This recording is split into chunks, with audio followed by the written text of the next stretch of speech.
africaine. Ce jour vous conte l'histoire d'un illustre disparu, grand conquérant, puissant érudit musulman, dirigeant de la congrégation soufie du Tijaniya et souverain de l'empire tout couleur. El Hadj Omar, de son vrai nom Omar Saïdou Tall, est né entre 1794 et 1797 à Alwar dans le Fouta-Toro près de Guédé, dans le département de Podor, actuel Sénégal. Il est le fils de Saïdou Tall et de Sokna Adama Aïssetiam. Il est le quatrième fils de son père. Peul Toro-Odo, issu d'une grande famille de notables et chefs religieux, il a commencé à approfondir sa connaissance de l'islam grâce à Abd el-Karim, lettré musulman originaire du Fouta Djallon, membre de la confrérie Tijaniya. À partir de 1827 et pendant 18 ans, Oumar Tall entreprend plusieurs voyages. Il se rend à Hamdalaye sur le Niger, où il rencontre Tchékou Amadou, le fondateur de l'empire théocratique du Massina, puis séjourne plusieurs mois à Sokoto, à la cour de Mohamed Bello. Il traverse ensuite le Fezzan et se rend au Caire avant d'atteindre la Mecque où il reçoit, de la part de Muhammad el-Ghali, les titres de El Hadj et de calife de la confrérie Soufi Tidjane pour le Soudan, 1828. Il rejoint ainsi la confrérie Tidjaniya en 1833, par l'intermédiaire de Muhammad el-Ghali Boutaleb, originaire de Fès, qu'il avait rencontré et fréquenté à la Mecque.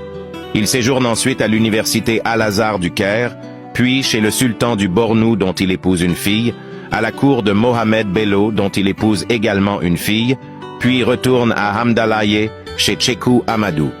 En 1845, il passe une journée à Mélak et prend l'initiative d'y construire un village.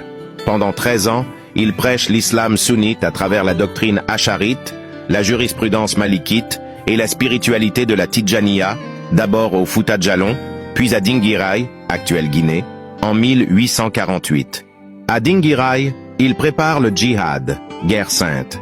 Il acquiert une réputation de saint et rassemble de nombreux disciples qui formeront les cadres de son armée. Son armée, équipée d'armes légères européennes reçues de trafiquants britanniques de Sierra Leone, s'attaque aux Noirs non musulmans à partir de 1850. Avec l'aide des Malinqués et Maures, il occupe les territoires de Serer, Wolof, Soninké, Kassonké et du Bambouk, 1853, puis attaque les Bambara Massassi dont il prend la capitale Nioro, 1854. En 1856, il annexe le royaume Bambara du Kaarta et réprime sévèrement les révoltes. Luttant contre l'armée coloniale française, il fait construire un tata, une fortification, à Koniakari, 77 km à l'ouest de Kayes. En avril 1857, il déclare la guerre contre le royaume du Kasso et assiège le fort de Médine, qui sera libéré par les troupes de Louis Faidherbe le 18 juillet 1857. Entre 1858 et 1861, El Hadj Oumar Tall s'attaque au royaume Bambara de Kaarta et de Ségou, bataille de Ngano.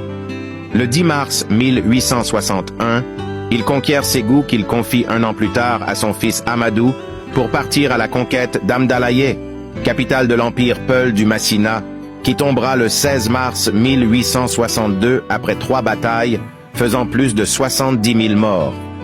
Obligé de se réfugier dans les grottes de Dégambéré, près de Bandiagara, il disparut mystérieusement dans la grotte. Son neveu Tidiane Tall sera son successeur et installera la capitale de l'empire tout couleur à Bandiagara.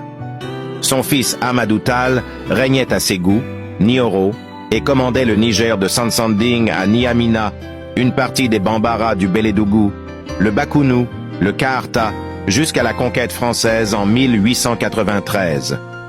Un autre de ses fils, Agibou Tall, fut roi du Dinguiraye avant d'être nommé sultan du Massina par les Français en 1892.